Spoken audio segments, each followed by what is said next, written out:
আসসালামু আলাইকুম রহমতুল্লাহি ওয়া বারাকাতুহু। আহমাদুহু ওয়া নুসাল্লি আলা রাসূলিহিল কারীম। আম্মা বা'দ। দৈনিক সবুজ বাংলা ইসলাম ধর্ম বিষয়ক নিয়মিত আয়োজন দ্বীনের দাওয়াতে আপনাদের সাথে আছি আমি মোহাম্মদ নিয়ামতুল্লাহ। আজকে কথা বলবো ধৈর্য সম্পর্কে। এই ধৈর্যের ধারণের মাধ্যমে মানুষ যে আল্লাহ রাব্বুল আলামিনের পক্ষ থেকে মহা পুরস্কার পেতে পারে এবং ধৈর্যশীলদের জন্য আল্লাহ রাব্বুল আলামিন বলেছেন সুসংবাদ দেওয়ার জন্য।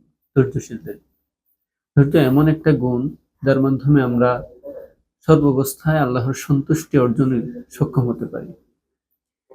ধৈর্য ধারণের মাধ্যমে আমরা পরিস্থিতি থেকে সুন্দরভাবে উন্নীত হতে পারি। এই অবস্থায় আমরা ধৈর্য ধরব কোন কোন জায়গায় বা কিভাবে আমরা ধৈর্য ধারণ করব।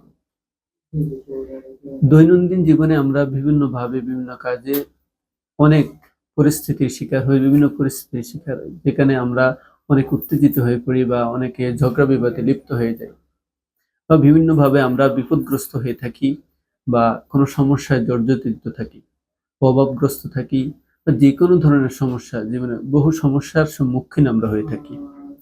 কিন্তু এই সমস্যাগুলো থেকে উত্তরণের জন্য এবং এই সমস্যা চলাকালীন সময়ে আল্লাহ রাব্বুল আলামিনের উপর সন্তুষ্ট থেকে এবং তার মনোনীত এবং তার নির্ধারিত অবস্থাকেই মেনে নেওয়া এবং সে অবস্থায় স্থির থাকা এবং আল্লাহ রাব্বুল আলামিনের নির্ধারিত পথের উপর অবিচল থাকার হলো ধৈর্য। এবং এই অবস্থায় কোনোভাবে হতাশা বা হতাশ হয়ে অন্য কোনো দৃষ্টিভঙ্গি অবলম্বন করা আমরা যেন না করি।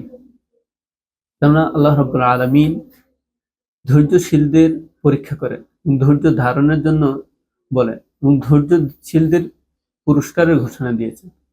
আল্লাহ রাব্বুল আলামিন বলেছেন, ইয়া আইয়ুহাল্লাযীনা আমানু ইসতাঈনু বিস-সাবরি ওয়াস-সালাহ ইন্নাল্লাহা মা'আস-সাবিরিন। হে ঈমানদারগণ, তোমরা ধৈর্য এবং নামাজের মাধ্যমে আল্লাহর সাহায্য প্রার্থনা করো। নিশ্চয়ই আল্লাহ রাব্বুল আলামিন ধৈর্যশীলদের সঙ্গে আছেন। এর থেকে আমরা শিক্ষা পাই কি, যে আল্লাহ রাব্বুল আলামিন আমাদেরকে নির্দেশ দিয়েছেন যখনই আমরা কোনো সমস্যার সম্মুখীন হব বা কোনো অভাবগ্রস্ত বা বিপদগ্রস্ত যে কোনো সিচুয়েশন বা যে কোনো পরিস্থিতির আমরা শিকার হব, তখন আল্লাহ রাব্বুল আলামিনের কাছে আমরা নামাজের মাধ্যমে প্রার্থনা করব এবং ওই অবস্থায় আমরা ধৈর্য ধারণ করব যে আল্লাহ রাব্বুল আলামিন তাকদীরের যে নির্ধারিত বিষয় লিখে রেখেছেন আমরা তার উপর স্থির এবং সন্তুষ্ট থাকব এবং তা মেনে নিতে আমরা সর্বদাই সন্তুষ্ট থাকব এবং নামাজের মাধ্যমে আল্লাহর কাছে প্রার্থনা করে দোয়া করে এই সমস্যা থেকে উত্তরণের জন্য আল্লাহর পানা চাইব, আশ্রয় চাইব। আল্লাহ রাব্বুল আলামিন এই ঘোষণাই দিয়েছেন যে আল্লাহ রাব্বুল আলামিন যারা ধৈর্য ধারণ করেন তাদের সঙ্গে আছেন। হাদিসেও এ ব্যাপারে বলা হয়েছে, তোমাদেরকে এমন ধৈর্য ব্যতীত এমন কোনো কিছু দান করা হবে না যা ধৈর্য থেকেও উত্তম। ধৈর্য এমন একটা বিষয় যেটা এত উত্তম যে এর চেয়ে উত্তম কোনো বিষয় আমাদেরকে দান করা হবে না।